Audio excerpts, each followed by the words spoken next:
Muhammad Natsir pada tahun 1908 sampai 1993 adalah seorang tokoh besar dalam sejarah Indonesia yang berperan sebagai politisi, ulama, intelektual, dan aktivis.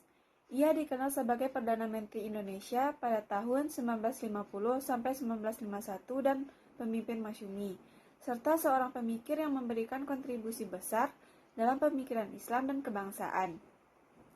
Pemikirannya tetap relevan hingga saat ini, terutama dalam membangun demokrasi, memperjuangkan keadilan sosial, serta mengembangkan pendidikan dan tata pemerintahan yang bersih. Pemikiran Muhammad Natsir yang masih relevan. 1. Islam dan demokrasi. Muhammad Natsir menegaskan bahwa Islam dan demokrasi bukanlah dua hal yang bertentangan. Dia menolak dikotomi antara Islam dan sistem politik modern, dengan menekankan bahwa nilai-nilai Islam dapat berjalan selaras dengan prinsip-prinsip demokrasi seperti musyawarah, keadilan, dan kebebasan berpendapat. 2. Keadilan sosial dan kesetaraan. Muhammad Natsir berjuang untuk menciptakan masyarakat yang adil dan berkeadilan sosial tanpa diskriminasi berdasarkan suku, agama, atau latar belakang sosial. Ia menekankan bahwa keadilan adalah inti dari ajaran Islam dan harus diterapkan dalam kehidupan berbangsa dan bernegara. 3. Pendidikan dan pengembangan intelektual. Muhammad Natsir percaya bahwa pendidikan adalah kunci utama kemajuan bangsa. Dia mendorong umat Islam untuk aktif dalam bidang intelektual, menguasai ilmu pengetahuan, dan tidak hanya berkutat dalam isu-isu keagamaan semata. 4. Anti korupsi dan akuntabilitas pemerintahan. Muhammad Natsir menentang segala bentuk korupsi dan penyalahgunaan kekuasaan. Ia menekankan pentingnya transparansi, akuntabilitas, dan kepemimpinan yang berlandaskan etika dan moral. Keteladanan Muhammad Natsir yang bisa dicontoh. 1. Integritas dan keadilan. Muhammad Natsir dikenal sebagai sosok yang jujur, tidak tergoda oleh kepentingan pribadi atau kelompok, dan selalu mengutamakan kepentingan bangsa. Ia tidak mengambil keuntungan pribadi dari jabatannya dan selalu menekankan pentingnya kejujuran dalam berpolitik. 2. Kemampuan berdiplomasi. Muhammad Natsir adalah seorang diplomat ulung yang berhasil membangun hubungan baik dengan berbagai pihak, baik dalam negeri maupun luar negeri.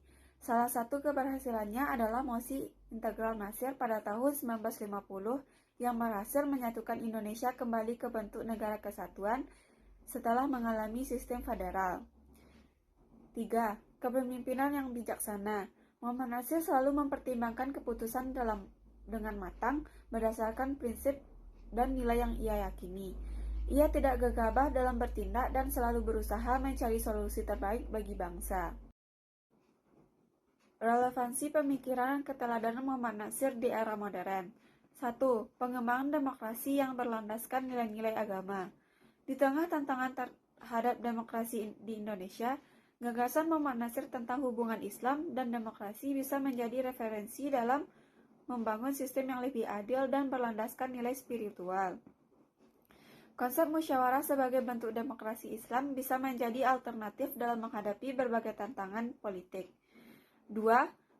Pemberantasan korupsi dan membangun pemerintahan yang bersih. Dalam era modern, korupsi masih menjadi salah satu penghambat utama kemajuan bangsa. Keteladanan Muhammad Natsir dalam menolak penyalahgunaan kekuasaan dapat menjadi inspirasi bagi pejabat publik. Kampanye transparansi dan akuntabilitas dalam pemerintahan dapat diperkuat dengan meneladani sikap Muhammad Natsir. 3. Peningkatan kualitas pendidikan dan pengembangan SDM. Muhammad Natsir menekankan pentingnya pendidikan berbasis nilai yang tidak hanya berorientasi pada keterampilan, tetapi juga membentuk karakter individu. Di era globalisasi, pemikirannya relevan dalam mendorong penguasaan ilmu pengetahuan dan teknologi tanpa melupakan nilai-nilai keislaman dan kebangsaan. 4. Membangun keadilan sosial dan mengatasi ketimpangan.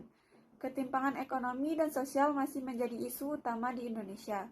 Konsep keadilan sosial yang diperjuangkan Muhammad Natsir dapat menjadi inspirasi dalam merumuskan kebijakan yang lebih berpihak kepada masyarakat kecil. Solidaritas dan persatuan yang ia tekankan juga dapat menjadi solusi dalam menghadapi perpecahan sosial dan politik di Indonesia.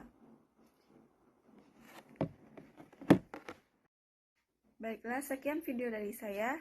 Jika ada kata-kata yang salah, mohon dimaafkan. Semoga penjelasan ini bermanfaat bagi kita semua. Saya akhiri. Assalamualaikum warahmatullahi wabarakatuh.